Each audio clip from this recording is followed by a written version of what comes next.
No different from the Hispanics that are coming to the country, or the Vietnamese that are coming to the country. They are trying to do just like the rest of the immigrants that come here.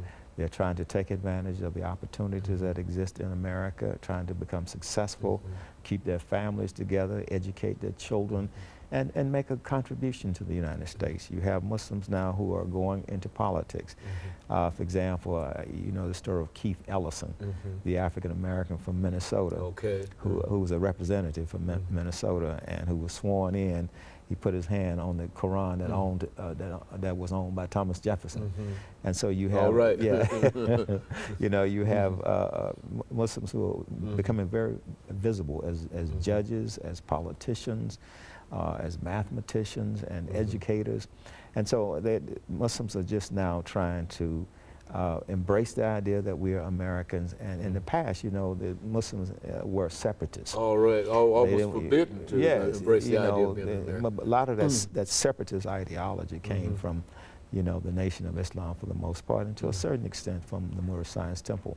But that has changed completely, especially with more immigrant Muslims coming here, and African Americans getting to know the immigrant Muslims more. And as a matter of fact, there are marriages going on between immigrant Muslims and African American Muslims. So the Muslim community is a multi-ethnic community. And to a certain extent, I think it reflects the future face of America, because America, as you know, is becoming less white Anglo-Saxon Protestant in terms of what it looks like physically, and is becoming more brown and more yellow. So there's a browning of America.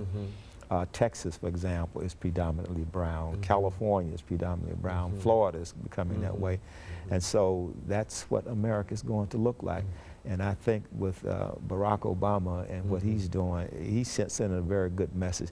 I think it's very interesting that you could have a Christian, and I believe Obama is a Christian, but with a Muslim name.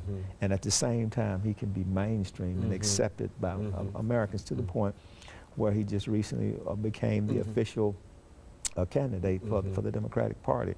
So I think that with the election going on now and the things that's happening in our society, with the demographics shifting and changing, America now is starting to fulfill Thomas Jefferson's statement that we hold these truths to be self-evident, that all men are created equal, endowed by their Creator with certain inalienable rights, that among them are life, liberty, and pursuit of happiness.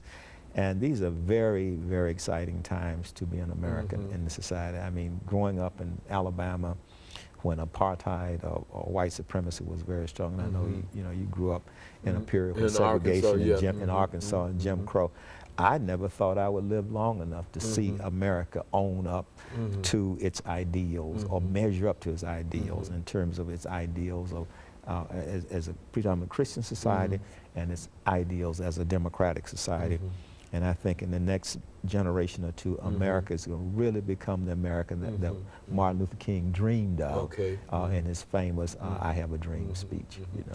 And so in a real sense, Islam has been very, very good for America by depositing certain ideas, especially in reference to humanity in a real sense. Would that be correct? Yeah, that'd be correct, because Islam is a religion for the whole of humanity. It has nothing to do with race, tribe, or gender. It is about bringing the whole of humanity into one beloved community, as Dr. King would call it. We call it the Ummah, which is the Arabic word for the same thing. But what Islam tries to do is tries to unite people, not divide people. It tries to get people to get beyond differences, you know, and create a society of brotherhood and equality. I mean, that is the real message of Islam. Because when it came to Arabia in the 7th century, there was tribalism, there was slavery, there was feudalism. Islam abolished all of that, you know. And the same thing it did in West Africa, because there was tribalism in West Africa, you know. And Islam went there and united people. So Islam, if it's properly understood, is a religion that was revealed to unite people across differences of color, language, and race. It's not a religion that was designed to, you know, separate people or divide people. It is a uniting force. And when you look through the Muslim world, you can see the people of Africa, Asia, and Europe coming together as one under the banner of Islam. And of course, I think that you said at one time, the last minute or so that we have here, that at one time the religion had been hijacked Yes. in the Middle East. Explain that in the last minute or so. Well, I think the media has taken the worst among us in terms of Muslim, the people who are the suicide bombers, the people who are in fact the terrorists, and they've created this hysteria, this what we call Islamophobia or xenophobia, which is so very, very unfair to more than 1 billion people dispersed throughout the world. Islam has nothing to do with terrorism or violence. It's not that type of religion at all. In fact, the word Islam means peace. Peace. And Muslims are peacemakers, not peace breakers. Yes. Very good. And of course, Dr. Al-Jadid, over the last half minute here that we have here, let me tell you how much we appreciate you bringing by that information dealing with this religion and the people that are involved with the religion, because I think that what we need more than anything is a better understanding and the ability to be able to talk to people in reference to it. You know, as long as we keep anything hidden, there's going to be misconceptions and misunderstandings in reference to it. And I think that you've done not only in this venue, but you've done quite a bit throughout your academic career and et cetera, in terms of trying to present to the world the real face of Islam. And I want you to know that we appreciate your efforts. And of course, let me encourage our audience to tune in again next week for another informative edition of Comments. Thank you and good morning.